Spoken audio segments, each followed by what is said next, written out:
Hello दोस्तों, स्वागत है आप सबका आपके अपने यूट्यूब चैनल एजुकेटर गाइड पर।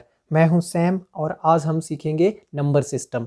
तो नंबर सिस्टम को हम हिंदी में संख्या पद्धति कहते हैं। नंबर मतलब संख्या और सिस्टम मतलब पद्धति।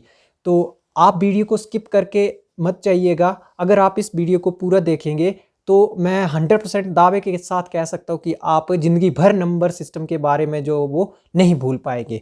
तो चलो समय ना गवाते हुए वीडियो को शुरू करते हैं। सबसे पहले हमारा है प्राकृतिक संख्याएं। सबसे पहले है प्राकृतिक संख्याएं, जिनको कि हम हिंदी में नेचुरल नंबर बोलते हैं। इंग्लिश में नेचुरल नंबर कहा जाता है, नेचुरल नंबर्स। तो ये जो हमारा प्राकृतिक संख्याएं हैं, वे संख्याएं जो वस्तुओं की गणना करने में या जो हम गिनती में जो प्रयोग करते हैं, उन्हीं को ही हम प्राकृतिक संख्याएं या नेचुरल नंबर कहते हैं।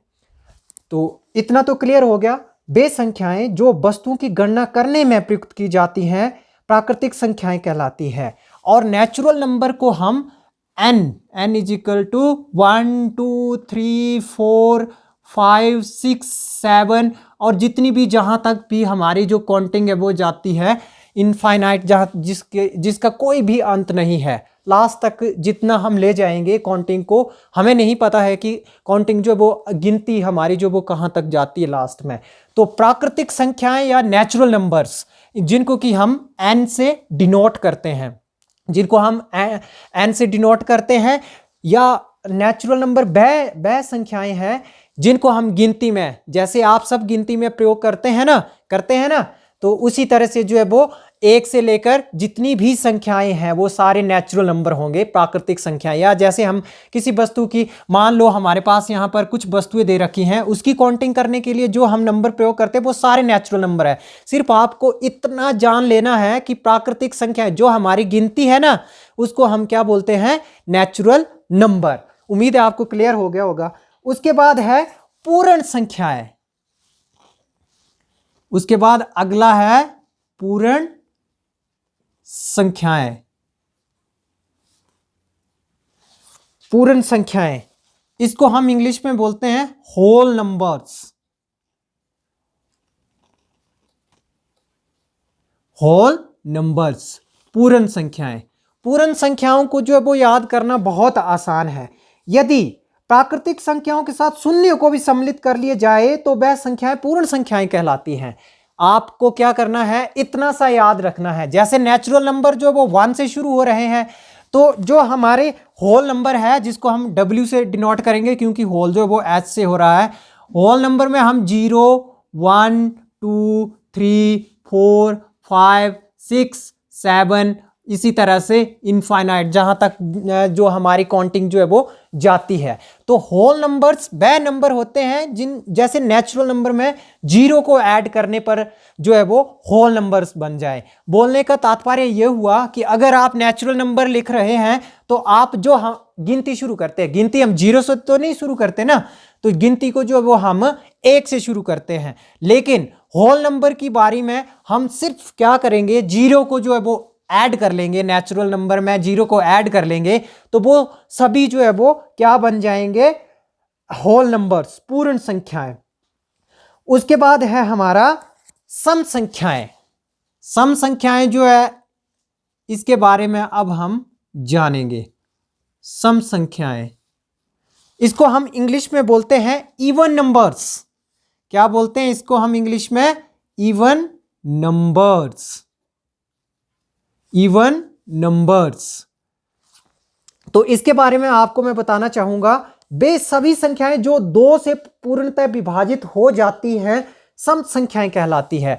बोलने का मतलब यह है कि जितनी भी जो भी संख्याएं हैं जो 2 से विभाजित हो जाएं, जो भी संख्याएं वो 2 से भाग हो जाएं, वो सारी क्या कहलाएंगी? Even numbers. इवन नंबर को हम हिंदी में सम संख्याएं बोलते हैं।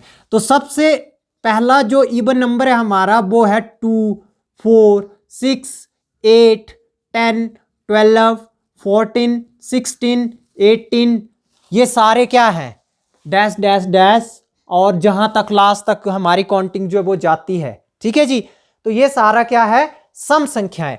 और सम संख्याएं बे संख्या, जैसे दो, दो इनके बीच में दो से शुरू करेंगे और दो दो का गैप, दो दो का गैप है इन सब में, इन सब में क्या है, दो दो का जो है वो अंतर है। और एक तरीका यह है कि आप इनको दो दो के गैप से या अंतर से जो है वो भी पहचान सकते हैं, लेकिन इनका मेन जो रीजन रहेगा, सम संख्याएं वह संख्याएं होती है जो दो से पूरी तरह से भाग हो जाए। जैसे मान लो हमारे पास संख्या है 3, तो 3 तो नहीं ना सम संख्या हुई, क्योंकि 3 जो है वो 2 से पूरी तरह से भाग नहीं होती है। क्लियर हो गया होगा आपको इतना। सम संख्याओं के बाद है विषम संख्याएं। विषम संख्याएं, विषम संख्याओं को हम इंग्लिश में बोलते हैं ऑड नंबर्स, ऑड नंबर्स। तो विषम संख्याएं वे संख्याएं जो दो से पूर्णतः विभाजित नहीं होती हैं, विषम संख्याएं कहलाती हैं। अब जो विषम संख्याएं हैं ना, आपको सिर्फ इतना ही याद रखना है कि जो विषम संख्याएं हैं वो दो से पूर्णतः विभाजित नहीं होती हैं। वो कौन सी संख्याएं हैं, जैसे कि मान लो 1, 3, 5, 7, 9, 11, 13, 15, 17, 19, 21, ये सारी क्या है, विषम संख्याएं हैं। और डैश डैश डैश जहां तक अंत तक जो है वो जाएगा, ये सारी क्या रहेंगी, विषम संख्याएं। तो 1, 3, 5, 7, 9, 11, अब देखिए इनके बीच में भी जो अंतर है वो 2 का ही रह रहा है, लेकिन कंडीशन ये है कि विषम संख्याएं वह संख्याएं होती जो 2 से पूरी तरह से भाग नहीं होती हैं। ठीक है, और विषम संख्याओं के बारे में आपको देखिए, विषम संख्याओं के बारे में आपको केवल 2 जो है ना, अब 2 के गैप से हम इनको पहचान के, जैसे मान लो आपको बोलते कि पहली 3 विषम संख्याएं लिखो, तो आप पहली 3 विषम संख्याएं कौन कौन सी लिख सकते हैं, 1 लिख सकते हैं, 3 लिख सकते हैं, 5 लिख सकते हैं। ठीक है जी, तो उसके बाद है भाज्य संख्याएं, उसके बाद है हमारी भाज्य संख्याएं, भाज्य संख्याएं, इनको हम बोलते हैं composite number, composite numbers, composite numbers. तो कंपोजिट नंबर जो है ना, वे संख्याएं जो एक और स्वयं के अतिरिक्त कम से कम एक अन्य संख्या से पूर्णतः विभाजित हो सके, भाज्य संख्याएं कहलाती हैं।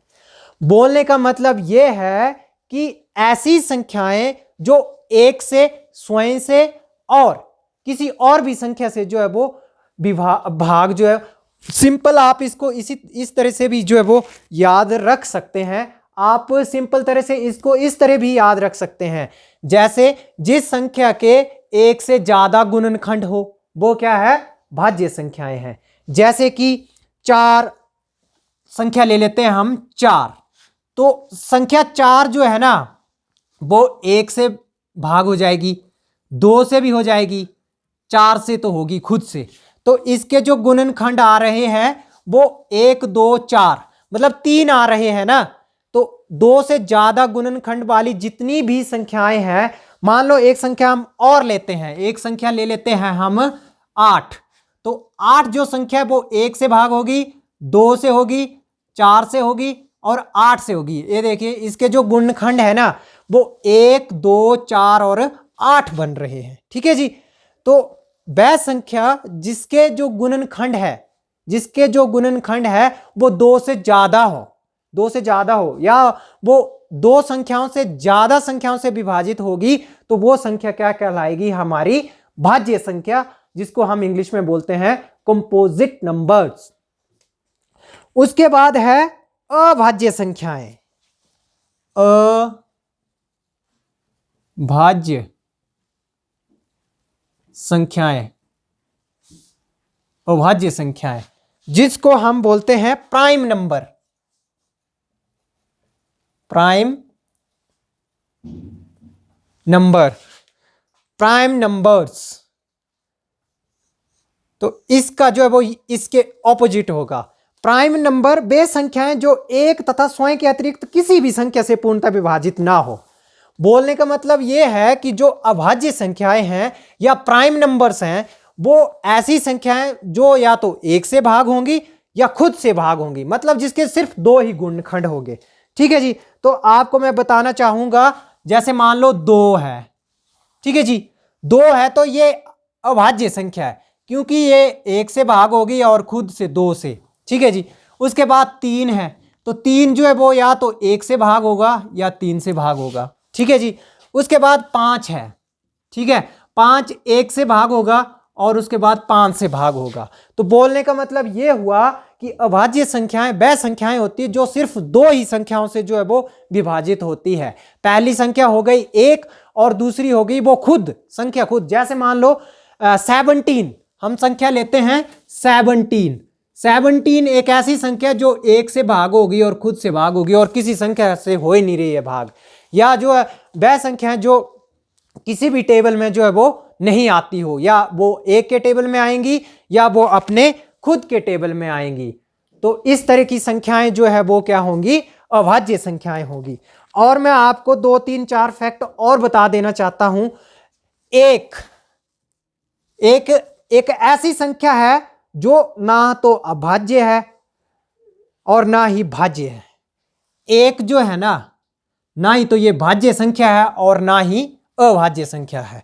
और 2 जो है ना, केवल 2 सम अभाज्य संख्या है। सम संख्याओं में 2 ही एक ऐसी संख्या है जो कि अभाज्य संख्या है। और 1 से 100 के मध्य केवल 25 अभाज्य संख्याएं हैं।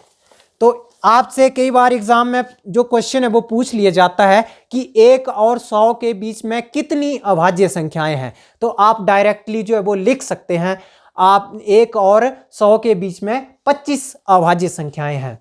तो मैंने आपको बताया कि एक जो है वो ना ही तो भाज्य संख्या है ना ही अभाज्य संख्या है। और सबसे पहली जो अभाज्य संख्या है वो 2 है, लेकिन 2 जो है वो एक सम संख्या है और 2 एक अकेली ऐसी सम संख्या है जो अभाज्य संख्या है। उम्मीद है आपको आज का वीडियो अच्छा लगा होगा। अगर वीडियो अच्छा लगा होगा तो वीडियो को लाइक करना, शेयर करना, और अगर आप हमारे चैनल पर आज पहली बार है तो प्लीज़ चैनल को सब्सक्राइब करना, जिससे कि हमें मोटिवेशन जो है वो मिलता रहेगा। तो ठीक है जी, आज का वीडियो यहीं तक। धन्यवाद। जय हिंद, जय भारत।